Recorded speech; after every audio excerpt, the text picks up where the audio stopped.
Assalamualaikum warahmatullahi wabarakatuh. Pembelajar dan peserta kuliah masih tetap semangat ya. Saya Mairina Firdayati akan melanjutkan pembahasan opsi strategi produksi bersih dengan opsi ketiga, yaitu kontrol proses yang lebih baik atau better process control. Kontrol proses yang lebih baik atau better control process merupakan upaya memodifikasi prosedur operasional seperti pengoptimalan kondisi pH, suhu, aliran, tekanan, dosis, debit waktu, dan lain-lain.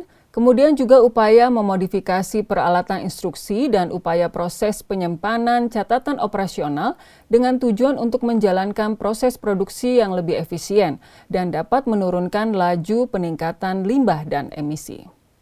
Kontrol proses ini juga penting dilakukan untuk mengurangi risiko akibat adanya gangguan saat proses produksi, seperti ketika terjadi fluktuasi jumlah produksi.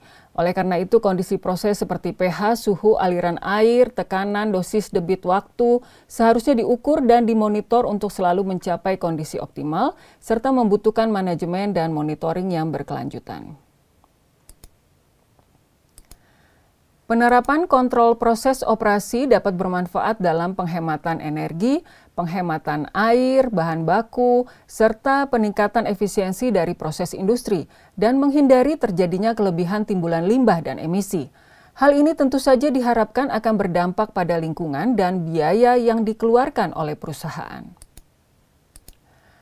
Kontrol proses dapat diterapkan pada beberapa bagian dalam proses. Berikut contoh penerapan seperti yang kami ambil dari literatur. Yang pertama adalah pada sistem otomatisasi yang diimplementasikan pada sistem kontrol suhu pada mesin, yang dapat menghemat energi panas hingga 3%. Kemudian kedua, implementasi tangki penyimpanan minyak dengan floating oil level control system akan menurunkan emisi hidrokarbon dan bensin sebesar 68%. Contoh lain adalah implementasi kontrol otomatis untuk sistem pemisahan pembuangan air limbah dalam mesin pencelup warna dalam industri tekstil misalnya, yang akan menghemat energi panas sebesar 23% dan menghemat air sebesar 36%. Contoh berikutnya adalah penerapan proses kontrol pada sistem pengukuran. Yang pertama, implementasi water counters untuk proses teknologi akan meminimalisasi penggunaan air sebesar 5-15% dan dapat menghemat energi sebesar 5%. Kemudian implementasi termometer untuk proses pengolahan di industri akan menghemat penggunaan energi sampai 1%, selain meningkatkan kualitas proses produksi.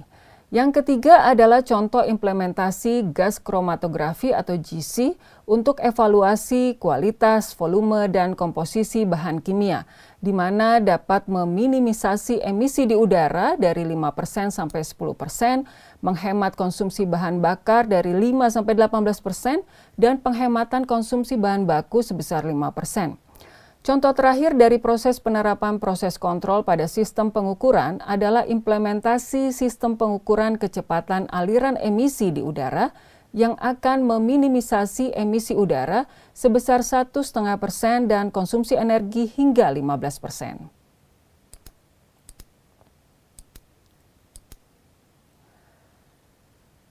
Contoh lain pada penerapan proses kontrol pada optimalisasi proses yang pertama adalah optimalisasi proses pembakaran dengan implementasi gas burning analyzer. Gas burning analyzer adalah suatu alat instrumen yang bermanfaat untuk mengukur proporsi dan komposisi dari gabungan gas untuk mengoptimalkan proses. Dengan implementasi gas burning analyzer, maka akan menghemat penggunaan gas alam dari 5 hingga 25% dan penghematan bahan bakar hingga 22%. Yang kedua, optimalisasi pasokan panas ke proses teknologi dengan implementasi steam traps yang akan menghemat energi panas dari 3-5% dan meningkatkan kualitas proses. Selain itu, steam traps juga dapat mencegah terjadinya kerusakan alat. Contoh lain adalah upaya modifikasi peralatan. Ini akan bersinggungan dengan opsi yang akan kita bahas pada video berikutnya. Namun cara pandang dari modifikasi peralatan di bagian ini adalah dalam upaya untuk membantu mengontrol proses dalam suatu kegiatan atau industri. Contohnya adalah implementasi meter air. Untuk memantau secara terus-menerus jumlah pemakaian air dan untuk mengontrol dan mengendalikan pemakaian air setiap bulannya. Implementasi sistem otomatisasi keran dengan menggunakan keran sensor yang akan terbuka saat tangan mendekati keran dan otomatis akan berhenti mengalir jika tangan menjauh. Implementasi ini dapat menghemat air dibandingkan dengan penggunaan air manual. Yang ketiga adalah implementasi sistem dual flush toilet. Tipe dual flush akan lebih menghemat penggunaan air dibanding tipe single flush. Karena tipe dual flush menggunakan perbandingan 3:6 liter, di mana tombol kecil mengeluarkan 3 liter air dan tombol besar mengeluarkan 6 liter air.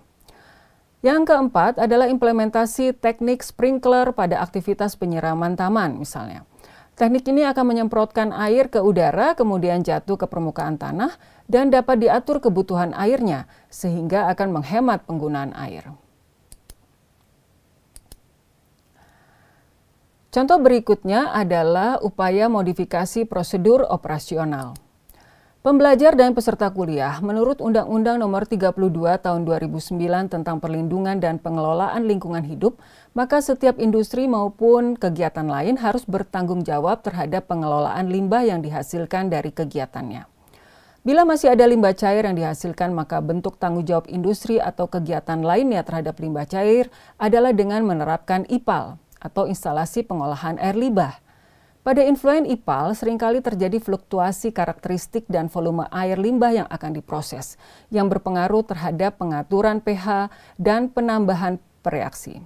Sehingga diperlukan otomatisasi kinerja IPAL agar lebih efisien dengan penerapan sistem otomatisasi penetapan pH dengan larutan H2SO4 dan dilengkapi dengan dosing pump dan penetapan waktu respon pengontrolan pH.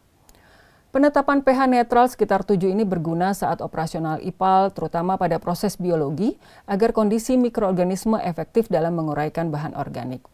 Harapan dari proses otomatisasi bahan kimia ini dapat menghemat penggunaan bahan kimia dan proses berlangsung efisien, serta masalah fluktuasi debit air limbah dapat diatasi dengan mempertahankan kualitas air yang keluar dari sistem operasional IPAL yang tetap memenuhi baku mutu. Pembelajar dan peserta kuliah, kontrol proses yang lebih baik merupakan salah satu opsi produksi bersih yang dengan usaha yang tidak terlalu besar dapat memberikan manfaat dan dampak yang besar.